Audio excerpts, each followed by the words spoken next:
déjeme en estos momentos enlazarme con Guillermo Cruz, director de Quinto Poder. Nuestros amigos de Quinto Poder siempre trabajando, informando también desde la independencia. Mi querido Memo, te saludo con mucho gusto. ¿Cómo estás? Hola Vicente, muy buenos días. Muy bien, ¿y tú? Oye, mi querido, pues aquí andamos, echándole Saludos a Toño trancazos a la también. vida. Gracias, mi querido Memo. Oye, Memo, Una disculpa por la escenografía, pero me agarraron en la calle buscando información y reporteando. como debe de ser, mi querido Memo, al contrario, no debe de ser una disculpa, sino un gran orgullo que andes en la a ras de suelo buscando la noticia. Déjame preguntarte, porque tú tienes pues mucha relación con Guanajuato. ¿Cómo ves lo que está pasando allá en Guanajuato, gobernado por los panistas y en donde las cosas están que arden? Me parece una situación muy compleja, me parece que es una situación que se ha convertido tristemente en una disputa política en la que Eh, desgraciadamente, como te comenté, hace 3 o 4 semanas, cuando publicamos este reportaje sobre la situación de las corporaciones policiales, en las que hablábamos justamente sobre los delitos del fuero común y del fuero federal, eh, eh, tiene, me gustaría separar un poco la cuestión de la situación de las corporaciones policiales en las que Guanajuato está bien calificado, los delitos del fuero común en las que los niveles, digamos, de delitos en algunos casos va Guanajuato a la baja, en otros va a la alza, pero el principal problema tiene que ver con los delitos del crimen organizado. En los delitos del crimen organizado que tienen que ver con las ejecuciones, con los delitos de alto impacto, tiene que haber una corresponsabilidad entre el gobierno estatal y el gobierno federal, ¿no? Y me parece que hay una problemática que es la central y que es la que debe de entender la gente, y se ha vuelto y perdóname la expresión, se ha vuelto una verdulería en la que la oposición, que en este caso es Morena, no aporta un discurso de nivel o una verdadera estrategia de, pues carajo, de ir y de desmantelar al cártel de Santa Rosa de Lima y de arrasar como debería de hacerlo el Estado, y de parte del Estado, de me parece, de conciliar lo que tiene que hacerse para que no haya desde mi punto de vista, disputa para ver quién puede colgarse una medalla de respecto a la captura en este caso, del marro, ¿no? Si hacemos una revisión respecto a las bajas, a las muertes, cuando hablo de bajas me refiero a muertes, de agentes policíacos, vamos a encontrar que la mayoría son policías municipales, policías estatales e incluso integrantes de las fuerzas de seguridad pública del Estado. Muy pocos son elementos del ejército o de la marina. Y me parece que la lectura a nivel nacional se está concentrando en el gobierno de Guanajuato no puede, el gobierno de Guanajuato está siendo omiso. Por supuesto que tienen su responsabilidad, es evidente que la tienen, pero me parece que estamos dejando de lado la responsabilidad que tienen, en este caso, la Guardia Nacional, el Ejército, la Marina, la coordinación que tienen que tener entre ellas estos entes federales, eh, porque estamos hablando del combate a un cártel, ¿no? A un cártel local que está enfrentando a un cártel con un poderío, pues que todos sabemos que el cártel Jalisco Nueva Generación es el cártel más poderoso del momento. Entonces, influyen, digamos, desde mi punto de vista, un cierto desdén de decir, pues que se las arreglen como puedan, ¿no? Y es ahí donde entra la politiquería, Vicente, que es en la politiquería, desgraciadamente, lo que menos importa es el bienestar de la gente, que la gente tenga paz. Y eso me parece que es lo que más lastima a los ciudadanos, ¿no? Pero a ver, Que Memo, todo se quede. Sí, dime. pero tú dices la Marina, el Ejército, y tenemos a los panistas en contra de la, entrecomillada, militarización de la seguridad pública. Entonces, ¿cómo? ¿Cómo cuando tienes a este partido que gobierna en ese estado en donde las cosas están que arden y ellos se oponen a la disque militarización, que para mí no es militarización, es desmilitarización, porque ya tenemos fecha para que regresen los militares a los cuarteles? Pero en este momento, hablando de Marina y de Ejército, pues entonces, ¿cómo? Si los panistas están chingue y dale en esta politiquería contra las acciones del gobierno federal del presidente Andrés Manuel López Obrador. Ahí yo separaría, y me parece que hay que identificar muy bien, digo, no sé cuál sea la relación del gobernador Diego Sinue con el presidente del PAN, pero yo he escuchado varias declaraciones del gobernador en el sentido de que él mismo ha solicitado la presencia de la Marina, ¿no? Y del Ejército. Entonces, al contrario, o sea, me parece que en Guanajuato lo que se ha solicitado es la presencia de las fuerzas federales, y las fuerzas federales han sido retiradas de Guanajuato. ¿Tú recuerdas esta polémica que surgió cuando el presidente pues exhibió a los gobernadores que no acudían a las reuniones, ¿no? El gobernador de Guanajuato fue uno de los que salió, digamos, quemado porque no acudía a las reuniones. Se le estigmatizó, pero no. A mí me gustaría ser muy claro con esto de los matices. Yo creo que son muy importantes los matices, porque a estas reuniones no acudían, o sea, es decir, si va un gobernador, tiene que acudir, por ponerte un ejemplo, el jefe de la región militar, ¿no? Y a estas reuniones no acudían los responsables máximos de esos espacios. Entonces, la explicación fue, si no viene él, ¿para qué voy yo? ¿No? Ese es el caso particular de Guanajuato. Entonces, digamos, como castigo político, entonces no vas, pues te quito a las fuerzas militares o te quito a la Marina. A raíz de ese diferendo, regresaron los elementos de la Marina a Guanajuato, y empezó otra vez la colaboración con las fuerzas federales. Se realizaron cateos, se capturó a gente vinculada con el Marro. Entonces, es una situación que, digamos, no puede reducirse a lo que ocurrió en Celaya, porque tiene como mucho antecedente en el retiro de fuerzas de la Marina, regresan, se van, cuando desde mi punto de vista, Vicente, tendría que haber un barrido completo, o sea, una planeación de operativos, 3 operativos, no sé, yo no soy estratega de seguridad, pero me parece que tendría que haber planeación de operativos concretos, con inteligencia, para acabar con esto de una vez por todas y demostrar la fuerza del Estado a nivel federal, a nivel estatal, en aras de la paz de los ciudadanos. Eso es lo que creo. Oye, Memo, pero a pesar de que a nivel federal gobierne Morena y a nivel estatal gobierne el PAN, eso, perdón, no tendría por qué importarnos. Lo que tiene que importar es la ciudad, la paz de los ciudadanos, que vivan con seguridad.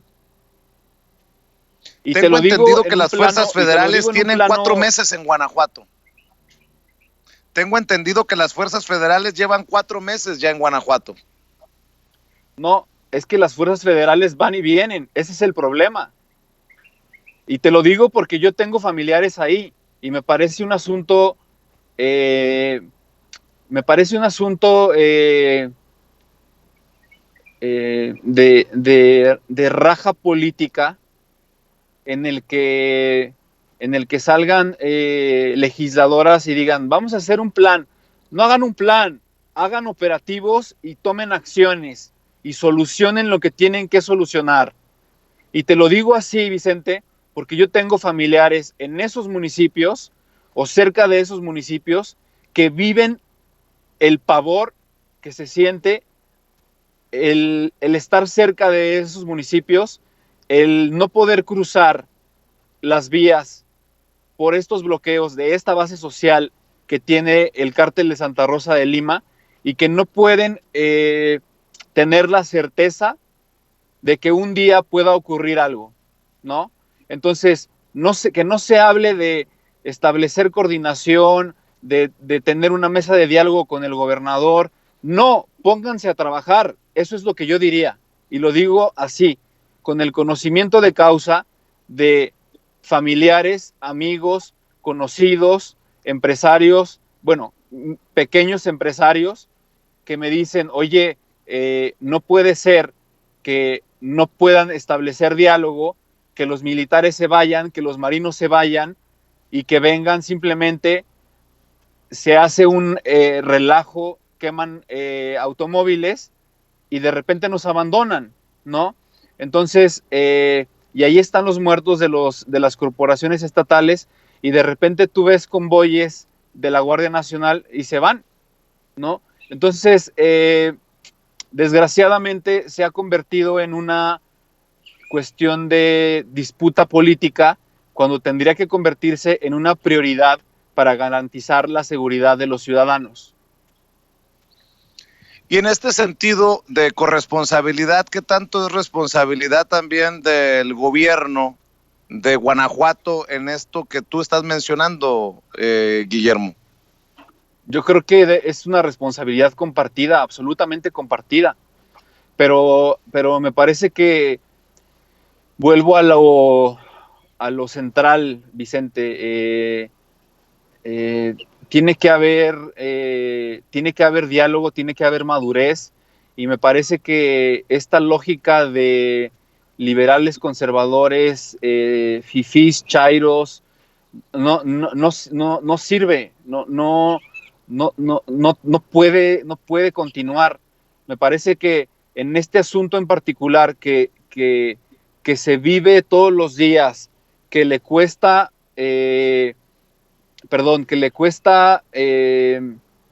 cerrar sus negocios a la gente, que le provoca angustia a los locatarios, que ocasiona desmanes, que le cuesta vidas a agentes de seguridad pública, que deja huérfanos, que deja viudas. Me parece que tiene que haber reuniones desde mi punto de vista, el titular de la Sedena, el titular de la Marina, el jefe de la Secretaría de Seguridad Pública, el gobernador de Guanajuato, sentarse, planear y ejecutar. Punto. Así de sencillo. Bueno. Nada de mesas con senadores, con diputados federales, no, a ese nivel, sin politiquerías, sin que salgan senadores a decir, tú hiciste esto mal, te toca a ti, la culpa es tuya. No, olvidémonos de eso. De alto nivel. Este tema, déjame preguntarte, y entonces, ¿qué le decimos a la gente que dice que está harta de la inacción o la falta de capacidad del gobernador Diego Sinué en aquel estado? ¿Qué le dices a la gente que se expresa en ese sentido? Porque ellos también están en la calle, ellos también están sufriendo la violencia y ellos lo entienden desde esta perspectiva que te estoy planteando. Sí, me parece que evidentemente hay falencias, me parece que hay carencias, pero también tenemos que entender que desde la óptica eh, de, del combate al crimen organizado, hay una responsabilidad compartida y me parece que incluso toral, prioritaria del gobierno federal, Vicente, ¿no? Es decir, el poder el Estado, el gobierno federal, por eso creó una Guardia Nacional, ¿no?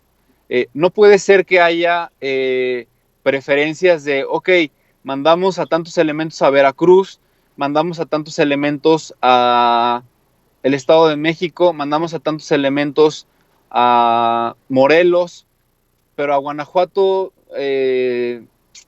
espérate, ¿no? Entonces no puede haber distinciones. No puede haber Pero distinciones. ¿está pasando eso? Sí. ¿Está pasando eso? ¿Tenemos confirmación de que está pasando eso?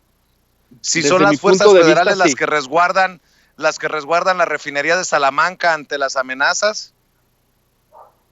Es que, por ejemplo, el asunto de la refinería de Salamanca, hay que ver los alcaldes experredistas y que ahora son de Morena, que estuvieron vinculados con el Huachicol. Ese tema lo podemos abordar después. Pero hay, Vicente, el tema de Guanajuato lleva años, ¿no? Es decir, no podemos abordarlo en este momento y tampoco puede haber una solución de 6 meses. Evidentemente, la refinería de Salamanca era el nido del huachicol, y no solamente la refinería, sino evidentemente los municipios que controlaba el marro, ¿no? Pero precisamente por eso te lo comento. Tendría que haber ahí, no sé, 1000 elementos destacamentados de la Guardia Nacional y no lo están, no están, ¿no? Eso es lo que yo no encuentro lógico. Y te lo digo porque he recorrido las carreteras, he hecho, digamos, mis recorridos para supervisar qué es lo que ocurre y no encuentro lógica en que esto no suceda. No lo encuentro lógica. Bueno. ¿Por qué existe una ausencia de las fuerzas federales? ¿Por qué solamente cuando hay un operativo? Y en el caso de lo ocurrido en Celaya el sábado pasado, no hubo una declaración de Alfonso Durazo, no había un posicionamiento de la Guardia Nacional, no había un comunicado de la Sedena, no había un comunicado de la Marina. ¿Por qué? ¿Por qué si fue un operativo conjunto? ¿Sí me explico? Entonces, van a trabajar juntos, trabajen juntos. Si no lo van a hacer, entonces, pues, dejen morir a Guanajuato, ¿no? Pero no hagan como que trabajan juntos.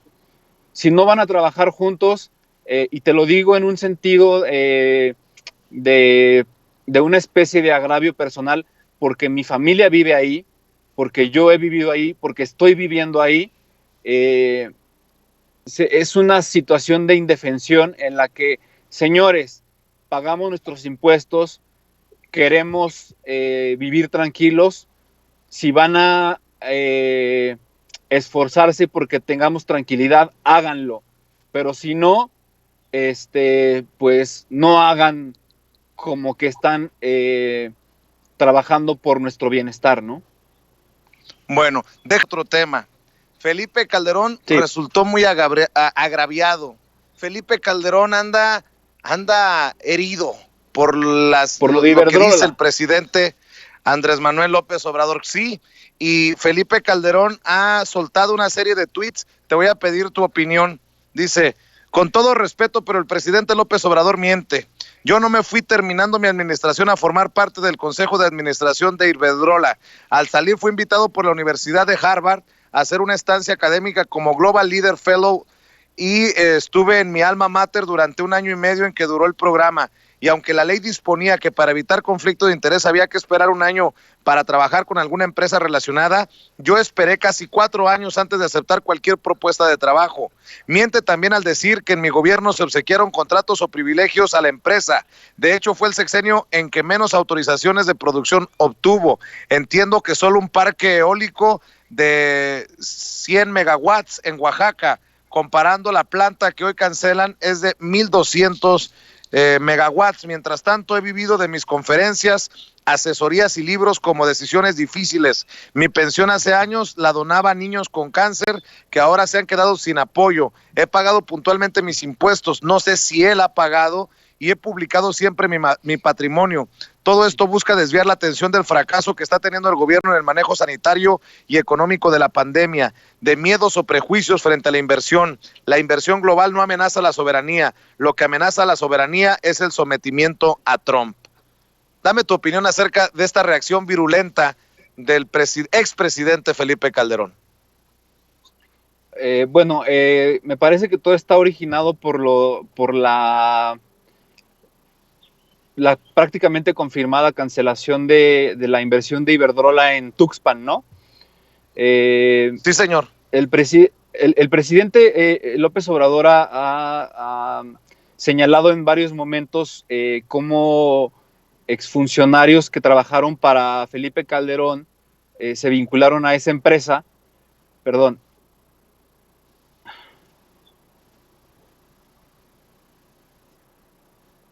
¿Estás bien, Memo? Sí, una disculpa. Apreté ahí un botón equivocado. Quisiera establecer un antecedente sobre la planta de Tuxpan, Vicente, porque está, digamos, de alguna forma relacionada con lo que publicamos sobre el asunto de los gasoductos.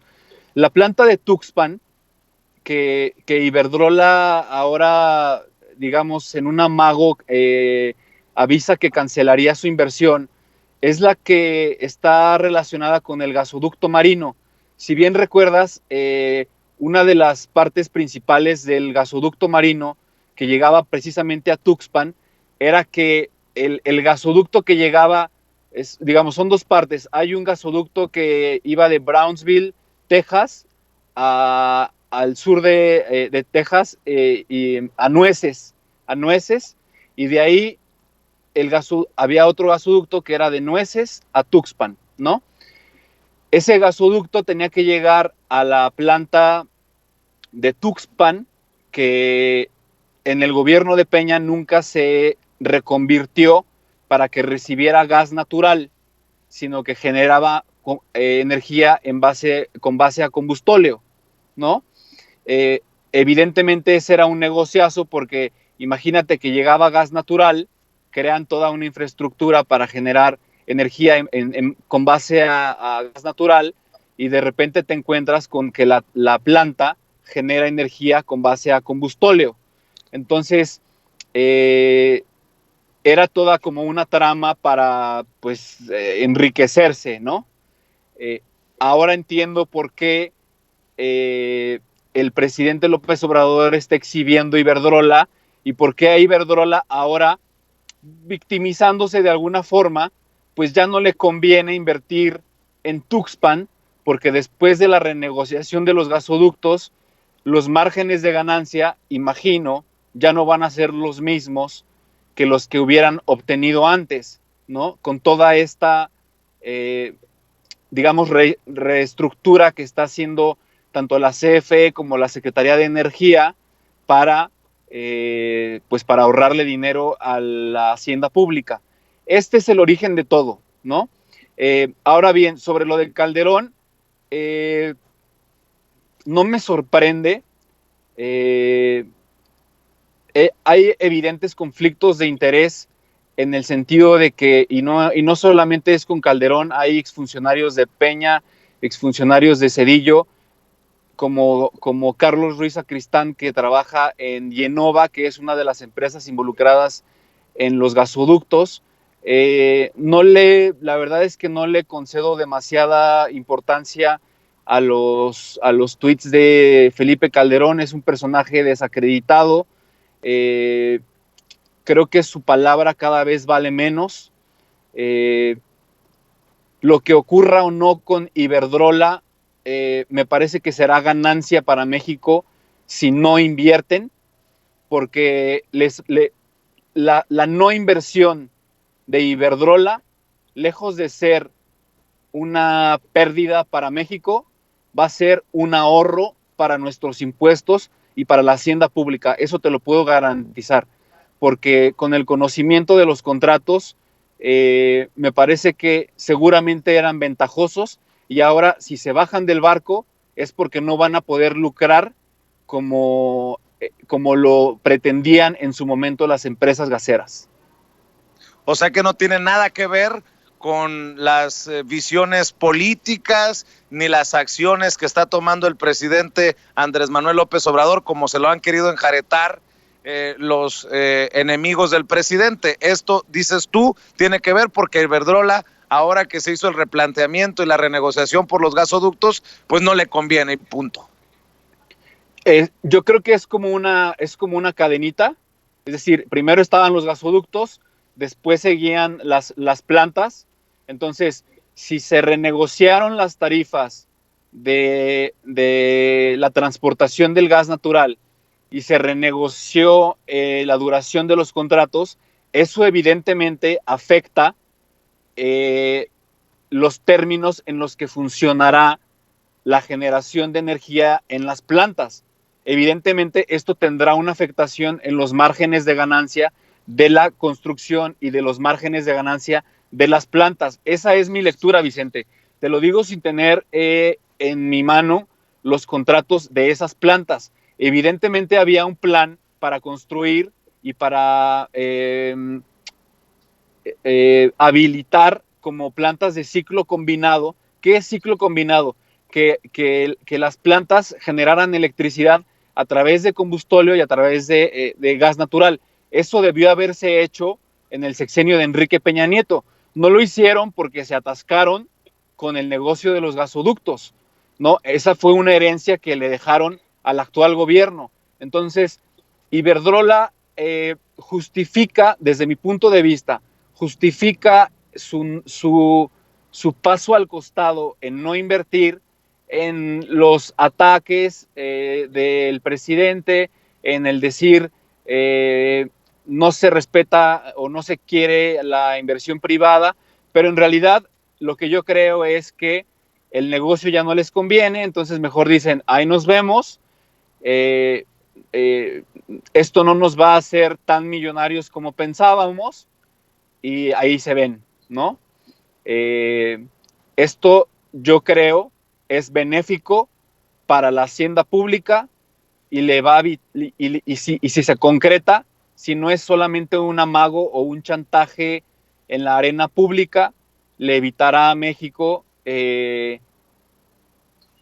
un derroche que no se puede permitir. Para hacerte trabajar, y quiero decirle a la gente que aquí no necesariamente todos tenemos que estar de acuerdo con todos. Aquí el espacio es sin censura, como siempre lo he planteado.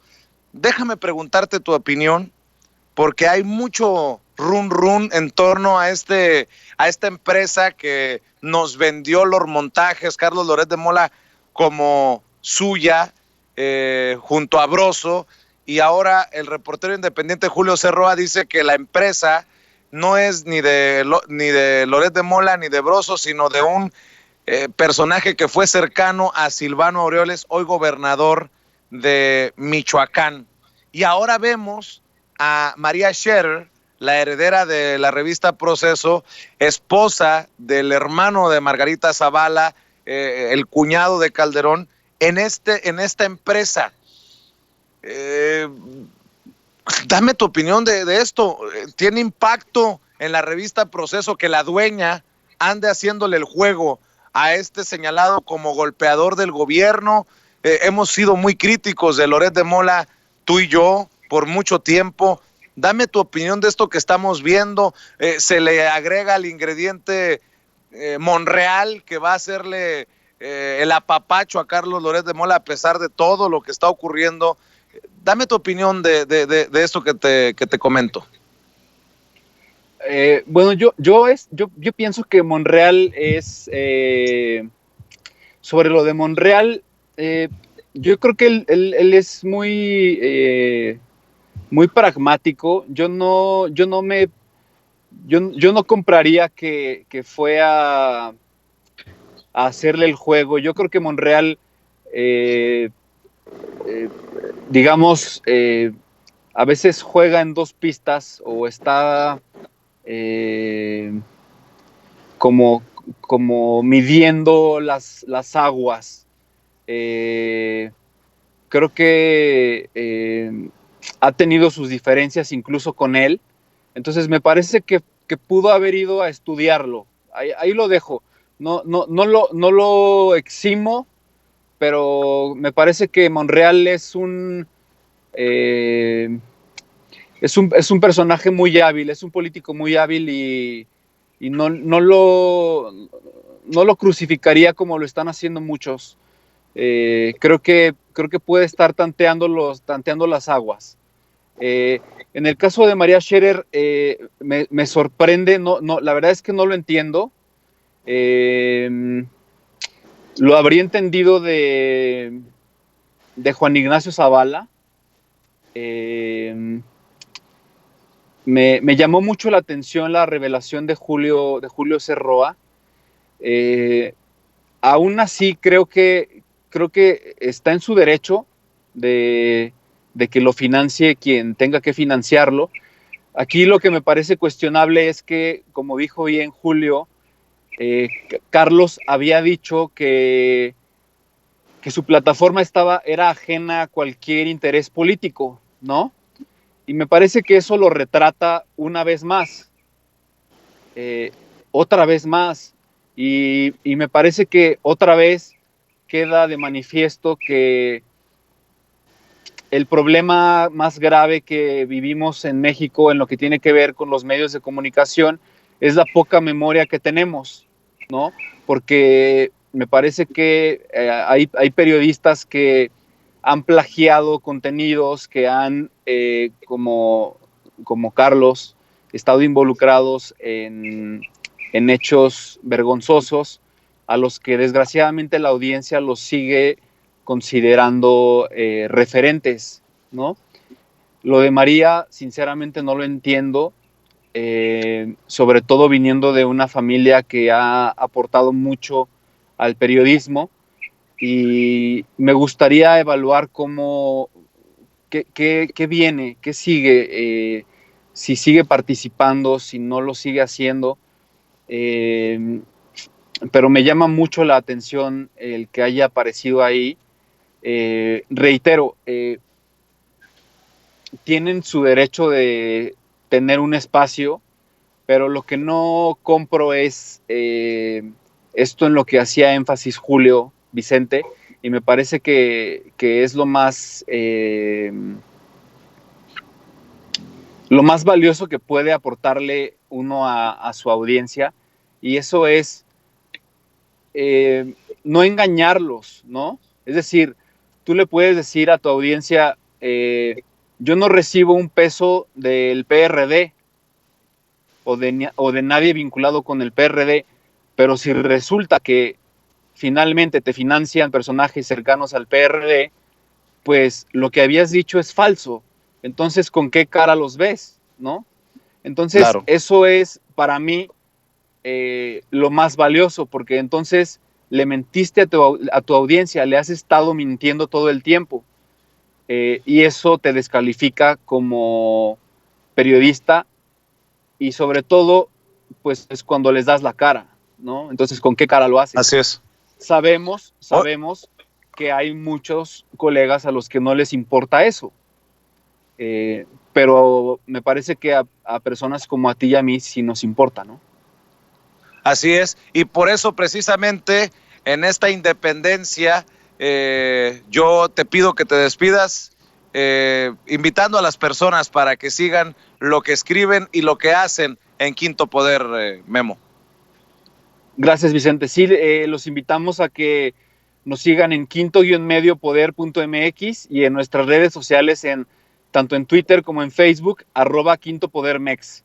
Y yo te agradezco mucho una vez más el espacio, Vicente. Te ofrezco una disculpa por el background del escenario, pero una vez más a ti, a Toño, a todo el equipo, a Gunter, a Ceci, creo que pues hoy abordamos temas complicados que me parece que hay ocasiones en las que la, como que la narrativa se vuelve, estás a favor o estás en contra, pero creo que hay veces en los que hay que esforzarnos mucho en encontrar los matices, y me parece que conforme se acerque la contienda electoral vamos a tener mucho más trabajo y mucho más, vamos a tener que esforzarnos mucho más para ayudarle a la gente a entender cuáles son todas las marañas y las telarañas que están en medio de todo lo que los medios, de lo que ciertos medios tratan de hacernos creer, ¿no? Que es muy complicado, pero pues ahí Así estaremos. es. Te mando un abrazo, Memo. Estoy siempre en solidaridad contigo, a tus órdenes. Abrazo de regreso, Vicente. Muchas gracias por el espacio y la oportunidad y saludos a todo el equipo. Gracias. Es Guillermo Cruz, director de Quinto Poder, hablando con nosotros sin censura.